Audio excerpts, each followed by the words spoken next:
I now call the Carroll County Board of Commissioners special call meeting to order. I'm going to ask the clerk, Linda Bingham, to do the roll call, please.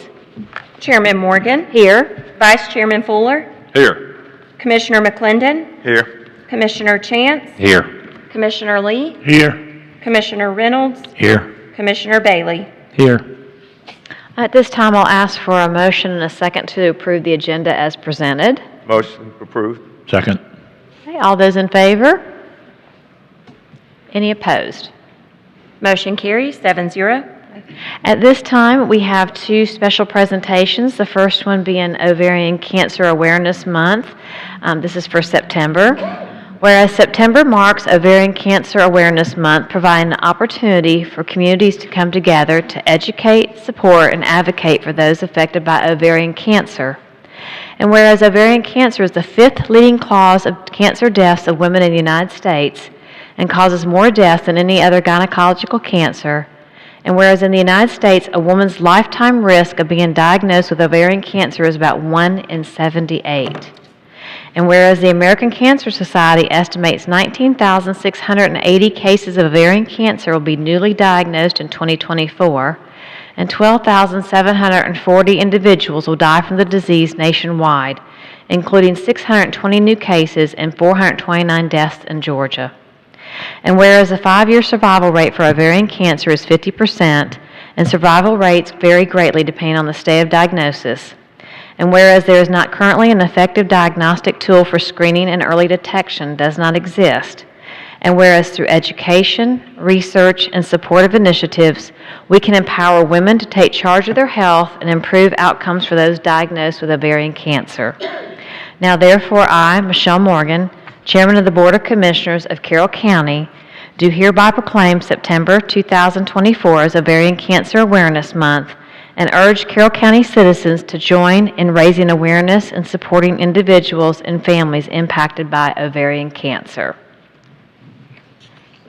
We have a second presentation, the National Recovery Month, and we do have members here that we will take a picture upon the following of the proclamation. National Recovery Month. Whereas behavioral health is an essential part of health and one's overall well-being, and whereas recovery from addiction occurs every day through a variety of recovery support services and treatment programs, and whereas prevention of substance use disorder works, treatment is effective, and people recover across Georgia and around the nation, and whereas millions of people across the United States are living happy, joyous, and free in long-term recovery, and whereas in 2024, Georgia Recover Bus Tour celebrates Georgia Recovers in Communities and recognizes that we are never alone on this journey through recovery. And whereas the Georgia Recovers Bus Tour will deliver over 100 overdose reversal kits to communities across Georgia to be accessible in local government buildings. And whereas education throughout our communities about recovery and addiction is essential to combating the stigma and discrimination faced by many people in recovery. And whereas to help more people experience and sustain long-term recovery, the Georgia Department of Behavioral Health and Departmental Disabilities, the Georgia Council for Recovery, and the Georgia General Assembly Working Group on Addiction and Recovery, Carroll County Recovers invites all residents of the state of Georgia to participate in National Recovery Month. Now therefore I, Michelle Morgan, Chairman of the Carroll County Board of Commissioners, do hereby proclaim the month of September 2024 also as National Recovery Month in Carroll County, and call upon our citizens to observe this month with appropriate programs, activities, and ceremonies to support this year's Recovery Month theme, Georgia Recovers in Communities. So Dan, I'll ask if you and your group will come forward to accept the proclamation. We'll do a picture. And also, it would be most appropriate that I think our first agenda item tonight is to do some remodeling of the Magistrate Center for recovery and therapy programs. Yep. All right, guys, if y'all want to stand right here.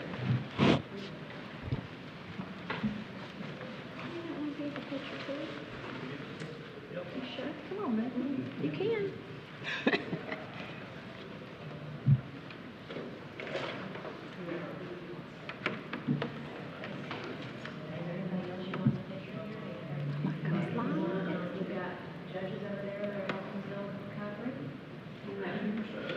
This is y'all's day. Yeah. Your day.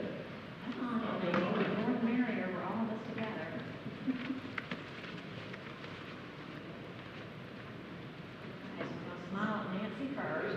You have two cameras. And then do Linda, okay?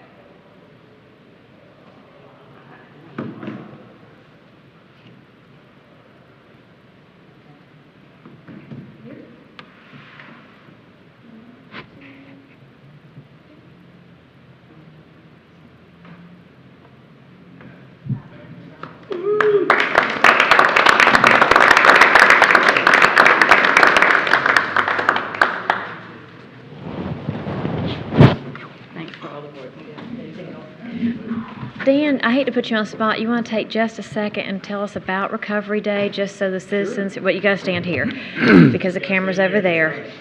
That way, any of the citizens watching or listening at a future date will know more about what day this is and what's planned that morning. Okay.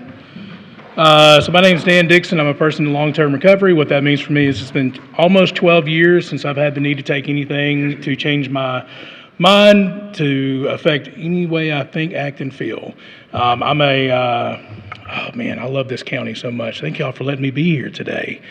So September 5th is coming up next month.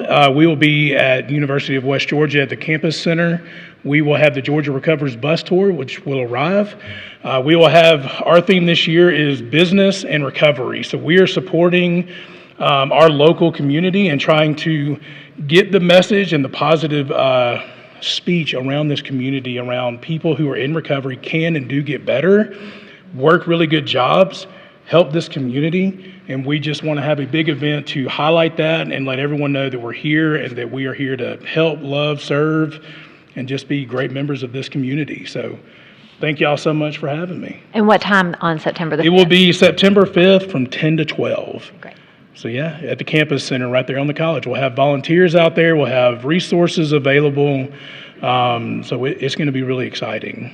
And it's doing 32 stops across the state of Georgia, so we got one of those stops. And it's been tremendous. My team, who I've been working with very closely for the last few months, have been working really diligently to make this a really good event.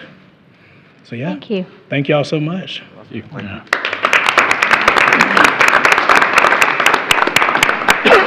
So we'll now move into the business session, and the first thing on our agenda is the Magistrate Court Building, a consideration of expenditures of $108,415.29 to construct physical spaces to conduct drug testing and therapy in a portion of the building, the very back part of the building, located at 166 Independence Drive, Carrollton, with the expenditures paid out of the opioid settlement funds and the work to be completed by Carroll County and other contractors, Carroll County Public Works and other contractors, and to authorize the chairman to sign all agreements and take other necessary actions to carry out the projects. And attached, you had designs that Davey has worked on with both Karen and Sheila. So if y'all would like to come forward and judges, Judge Palmer, Judge Hightower, if there's anything you want to add to that, or if there's any questions from the board here about what we're doing in the very back of Magistrate Court that is currently kind of unused space. Yes, thank you, Madam Chairman. We have been conducting all therapies with Carroll County Drug Court for the past 26 years. So we have been the 8th Carroll Accountability Court in the circuit for the state of Georgia. So that means that we were the 8th Accountability Court that started in our state. And so we've been in session and operation since then. So it's essential to be able to continue operations, and main operations are treatment services.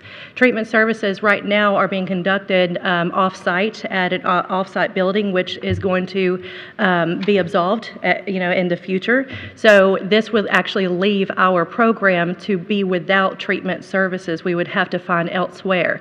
We do have an available building at the Magistrate Court building that there is not going to be any space used, and so we took the opportunity to petition, work with several others, with Sheila and Judge Palmer and Judge Hightower, Madam Chairman, that we would be able to use this space. And so if granted with the opioid funds, which is given throughout the state of Georgia to several accountability courts and counties, we would greatly appreciate approving this grant. And so I'm going to take it over to someone else just to speak on the other details.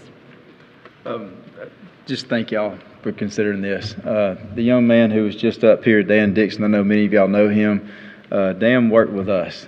He was our provider for 2 years, and it's really good to see this come full circle, to have him up here as a person fully in recovery and doing well. And that's what our program does. Our program supports and tries to rebuild individuals so that people like Dan can come and stand here and present to y'all the way that he did. Dan, at one point in time, was a person who was needing our help for what we do. And that's why we're here. We're here to give those people some hope. And the opioid settlement, I'm very glad it's here, because it's a recognition from that industry that they preyed on individuals and our citizens. And a lot of folks that have the negative stigma of what they're dealing with, they didn't ask to be here. Some of them were actually preyed on by the pharmaceutical companies, and that's why we have this money. This is an acknowledgement that they abused the power they had, and they ruined lives. And so I'm glad that we're getting to use this money to go back into something that we can positively impact the people in our community and help them rebuild those lives. So thank you. I'll just say thank y'all for letting us come before you and even considering this idea, because it is a savior for these programs. Our program through the Juvenile Court's a family treatment court, and so we're treating parents to either get their kids back out of foster care, or now we're moving toward more and more preventing them from ever getting into foster care. We have 57 participants. Of those, 21 already have full custody of their children back, DFACS case closed, living, working in Carroll County. Kids are in school, they're just completing our program. And so we've got them at different stages, but it really is, and this space will allow us to continue as we expand, keep solving these issues. So children never have to go into foster care. Parents can get the treatment at the very early stages of the program. So our program has grown. We've outstripped the space that we have available to do this type of treatment, and so this will be perfect for what we need for many years to come. Thank you. Commissioners, do y'all have any questions? I'd like to say I appreciate what y'all do, and thank you very much. Thank you for the work that you do. Thank you for being here today. I've got some firsthand experiences of some of the work y'all do and some of your people that you help in the community, and y'all do great work. So thank you very much. My only question, Madam Chairman, with regards to us helping do some of the work, and I assume it's probably minimal considering the amount of money, I just want to make sure that it isn't something that we need to outsource, and I'm sure that you've talked about that because we've got so many projects going on. I just want to make sure we're not making Public Works too thin spread to make something happen as quick as it needs to. No, we've already been down that road and had discussions on the different things that are happening within the county and how Davey and his crew are going to be scheduled out. And there are going to be some things like the carpeting and the tile has to be done by an outside source. So Okay, we're thank good. you. I would like to say thanks too for what you do. I think if there's something that pulls at the heartstrings of me, it is mental health. It's a suffrage that people a lot of times can't overcome, and it's looked at so negatively, and then you couple that with the drug problem and so on, and it's a very negative thing on a community. The more we can turn around for the help of the children especially, the better off all of us are. So thanks for that. I did want to ask, being kind of familiar with magistrate court, I guess this doesn't take away any of their room needs for what they do, and it wouldn't interfere with magistrate court. I'll speak to that. I've spoken to Okay. both Judge Nathaniel Smith and Okay. to Judge-elect Kirsten Phillips. This will be in the very back part that's not being used, so it will not affect them at all. And then, of course, we know that they'll be moving into the courthouse here in the next maybe 16 Yeah. months or so, and we'll be moving public defender over there. So we've Yeah. already kind of got, we've allocated our space. Yeah, good. Thank you. Well, there's no other further questions or comments. I'll ask for a motion and a second, please. Make a motion to approve. Second. Have a motion and a second. If there's no further discussion, all those in favor? Any opposed? Motion carries 7-0. Great. Thank you. Thank you all so much. Thank you. Thank you for this opportunity. Actually, tonight's a great night for mental health, and because after our financial recap, we have another restructuring for our mental health advocates, so a really, really great night of things going on there. I'd like to call Alicia Searcy forward to do our recap for July 2024, please.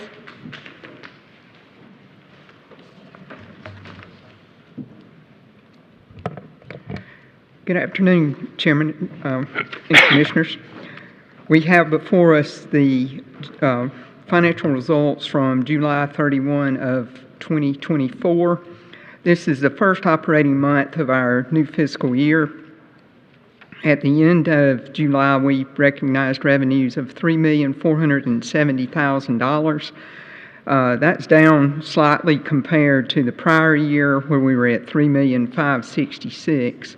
Part of that is due to the recognition of some interest. We had T-bills that were invested that came due in August, so we will see interest a little more sporadic, but in bigger chunks because of those T-bill maturities and the way they're working rather than getting an interest payment each month.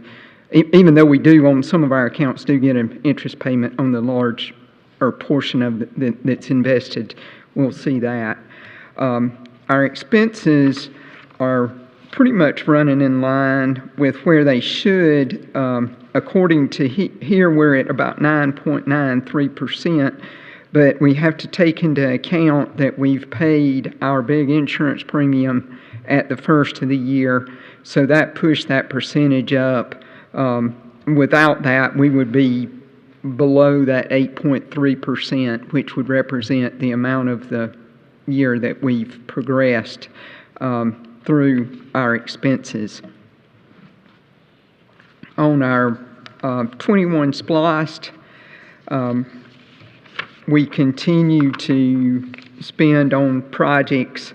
The fire department and materials for the new fire trucks, the judicial center that we're working on the 5th floor over there, we'll be getting more into that project as we move along.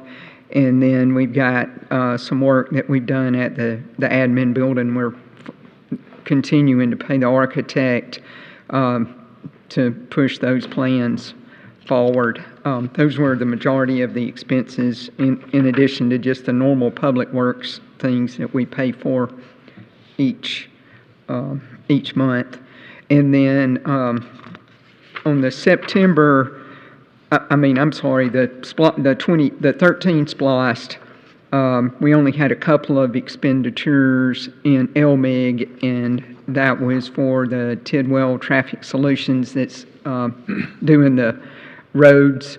And then we had to buy a new sign at Tanner because a camper ran over the old sign and tore it down. So we're replacing that. So that's what the check to sign works is for. Ms. Searcy, on the liability insurance, just a side note, I know when we were working on the FY25 budget, Mr. Jennings was not certain if when we were splitting apart those two different brackets with the two different companies, if we were going to be able to get an umbrella policy, but it turns out that he was able to secure that for that second entity that we didn't originally think we were going to have. So just a side note, when you were talking about us paying the insurance premium, that was a good thing for the county that we didn't originally think we were going to be able to have. Right. And this is a common way that we pay. We pay all our premiums up front so we can get a better premium by doing that. So that's been a common practice of Carroll County for a long time.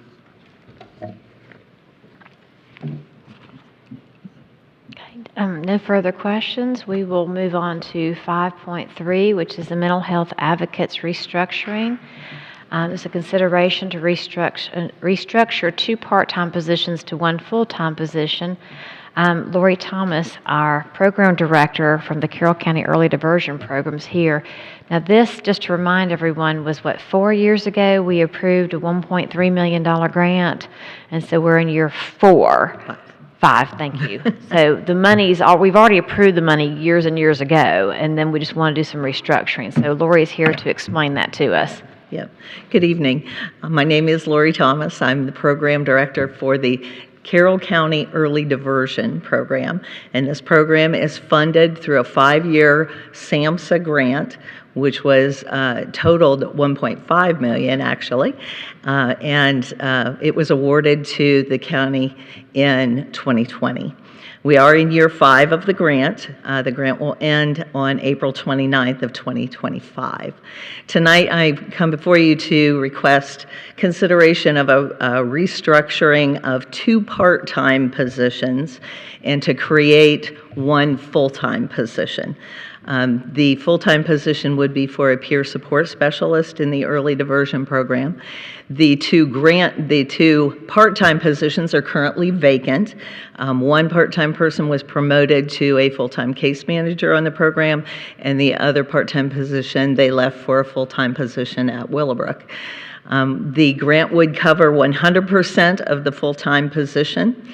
And I have even identified someone for that position who is a certified peer specialist on another grant program that ends next month. So we have figured out how to make this work for this end of this grant and help us be prepared for whatever comes next. So, questions?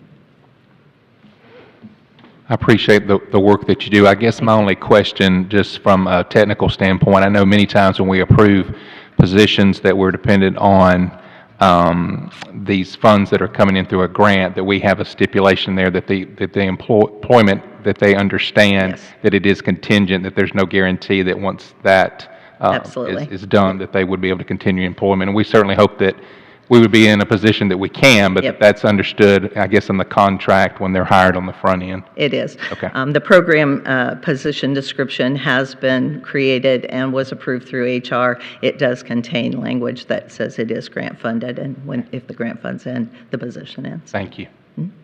Just out of curiosity, is it a local person that you have, not asking for? Local. Okay. Yes. Well, there's no further questions. I'll look for a motion and a second to approve. Motion to approve. Second. Okay, any further discussion?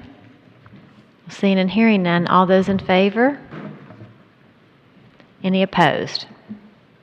Motion carries 7-0. Great, thank you, Thank Lori. you. Thank you.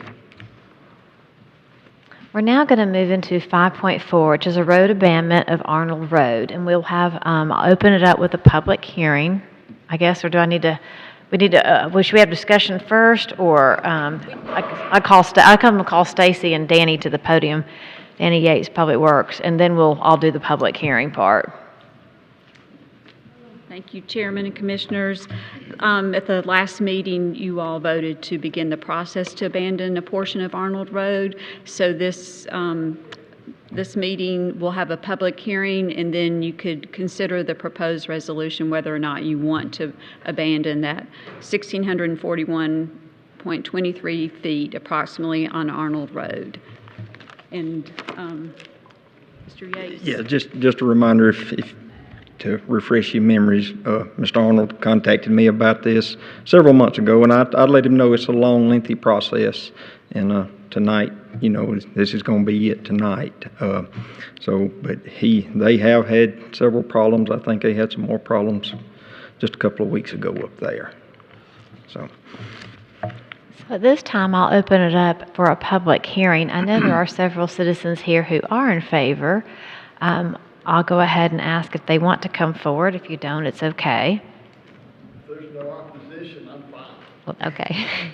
So let me skip to that first. Why don't we do that? Is there anyone here that's in opposition of Arnold Road being closed? I'll ask a second time. Is there anyone here to speak against us closing Arnold Road? Okay, well, seeing and hearing none, are we good to close the public hearing? Or does anyone else want to?